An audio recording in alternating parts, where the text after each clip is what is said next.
pastilah berbeda. Di tahun kedua saya pernah nanya kepada mereka, tahun pertama, bahwa inilah yang Abah cerita beberapa tahun yang lalu, anak.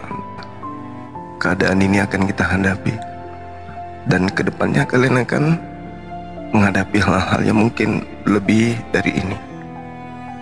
Tapi jangan khawatir, aku bilang, kalian udah besar.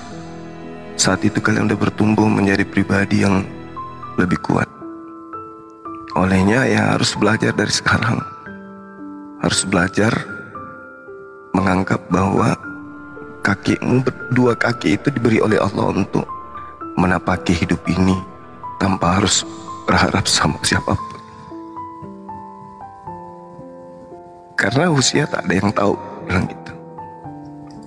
Bisa jadi ya satu di antara kita juga akan pergi, dan kalian juga harus sudah siap. Sampai si kecil itu ngomong sama saya waktu itu, Bang Adi, bisa nggak Abah jangan cerita-cerita kayak gini. Jadi saya sempat peluk dia, anakku, yang kayak gini-gini itu adalah cerita yang justru akan menguatkan kita. Dulu waktu Abah masih sekolah, guru pernah bertanya dalam kelas, siapa yang orang tuanya masih hidup dua-duanya? Bangga dong Abah waktu itu angkat tangan, saya Bu. Terus ibu guru tanya, yang sudah nggak ada ayahnya siapa? Angkat tangan lah teman-teman, 1-2 orang.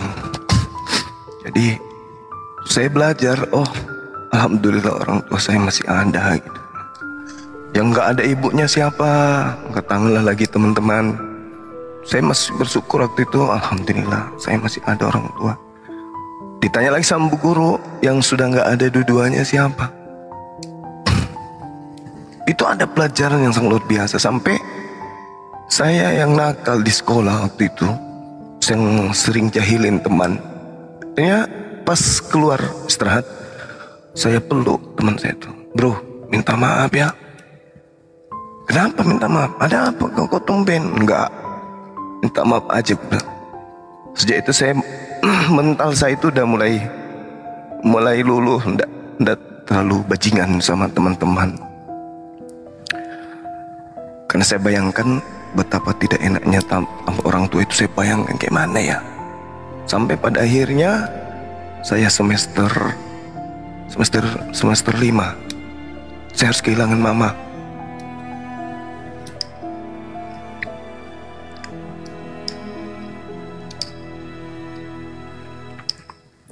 Dan beberapa tahun kemudian harus kehilangan papa juga. Akhirnya ya sempurnalah hidup tanpa mereka berdua. Tapi itu tidak semua orang bisa rasakan, Bang Andi. Ada orang yang masih utuh kedua orang tuanya, mereka lebih dulu pergi. Justru orang tua yang merasakan kemudian kehilangan daripada anak-anaknya gitu ya. Makanya kenapa saya itu makin cinta dengan Islam ini, makin apa bilangnya ya, masih jadi terjun di dunia apologet itu karena ajaran Islam itu kasih gitu ya. Bayangkan kalau misalnya orang-orang itu nggak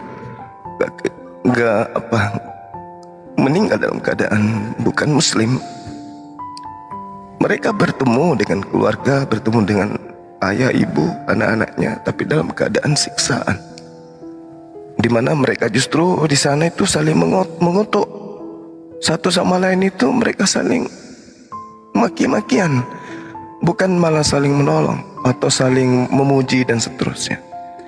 Dalam Al-Quran jelas dikatakan, "Tsumma yaumal qiyamah yakfuru ba'dukum bi ba'din wa yal'anu ba'dukum ba'da wa ma'wakumun nar wa ma lakum minan nasirin."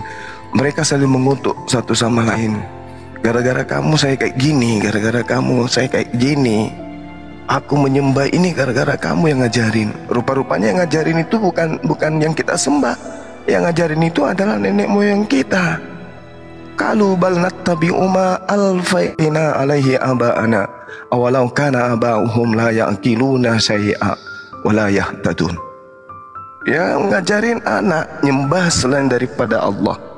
Makanya saya, Bang Andi, kadang ini sedih dan menyesal ketika saya itu berdialog dengan saudara-saudara Kristen dengan nada keras, dengan nada yang keluarlah dari niatnya terjun di dunia apologet itu adalah ingin mereka itu selamat. Tapi begitu berdialog, justru muncul kata-kata makian, kata-kata yang nyakitin mereka, malah yang seharusnya tidak perlu kan. Tapi karena keadaan gitu yang menggiring kita kemudian untuk kasar, menggiring kita untuk memaki, padahal itu salah sebenarnya. Islam tidak ngajarin kita untuk memaki, tapi karena kita manusia biasa mendengarkan Nabi dihujat, ya kan, Allah dihujat, pasti kita gak terima. Tapi sebenarnya niatan kita itu terjun dunia apologet ini bukan untuk itu, bukan untuk memaki maksudnya. Tujuan kita itu, ya Allah, berilah mereka hidayah, karena kita tahu bahwa apa yang mereka lakukan itu salah. Sehingga yang menghibur kita dengan pola yang ada di Al-Quran, termasuk anak-anak, saya mengatakan kita harus ikhlas, kita harus pasrah, karena kita makhluk, kita bukan pencipta yang mengatur ini semua. Kita adalah makhluk yang siap untuk diatur, siap untuk tunduk kepada aturan Tuhan, sehingga kita disebut muslim. Tapi berbahagia, aku bilang, karena Al-Quran mengatakan jannatu adnin yadkhulunaha wa man salaha min abaihim wa azwajihim wa dzurriyyatihim wal malaikatu yadkhuluna alaihim min kulli bab. Saya katakan kepada mereka, pada anak-anak, tempat kita itu nanti di surga. Kita dan orang-orang yang kita cintai, orang-orang yang kita sayangi akan berkumpul bersama, akan bersatu dengan mereka lagi, di mana di sana nggak ada lagi sakit, nggak ada lagi iri, dengki, cemburu dan seterusnya. Ya, sehingga anak itu merasa terhibur. Oh, jadi nanti ketemu ibu, ya, ketemu mama tua, iya, ketemu kakek juga, iya, ketemu, dalilnya ada, nak, kayak gitu-gitu. Akhirnya dari data ini kemudian saya melakukan pencarian dari kitab Kejadian sampai kitab Wahyu. Ada nggak harapannya buat teman-teman saya yang mati dalam keadaan kufur? Ternyata nggak ada. Bahkan saya bertanya pun pada saat diskusi, ada nggak kalian jumpa nanti sama orang tua? Ternyata dalilnya nggak ada. Mereka hanya bertemu pada saat di bumi aja mereka bertemu, pada saat di dunia aja mereka kemudian sama-sama. Tapi pada sejatinya mereka tidak akan pernah lagi berkumpul seperti kita gitu ya. Tidak pernah lagi kemudian mereka itu melampiaskan kerinduannya, kasih sayangnya kepada mereka, kepada sesama mereka. Ya, kerinduan mereka terhadap ibu, terhadap ayah mereka atau anak-anak mereka itu sia-sia, karena kasihnya itu hanya di dunia saja. Berbeda dengan kita umat Islam, kasih itu ya sampai kekekalan. Makanya diterangkan di dalam Al-Ankabut, kalau nggak salah ya, Ankabut ayat 25, bahwa mereka itu berkasih sayang hanya sekedar di dunia aja. Allah yang mengatakan itu. Kasih sayang mereka hanya sebatas duniawi. Allah mengatakan bahwa fil hayatid dunya authanan mawaddah bainakum. Bainakum itu artinya di antara mereka, fil hayatid dunya, hanya dalam kehidupan dunia. Tapi kalau kita umat Islam, kita tidak perlu kemudian larut dalam kesedihan. Kenapa? Karena toh kita akan dipindahkan bersama dengan orang-orang yang kita cintai pada alam kekekalan.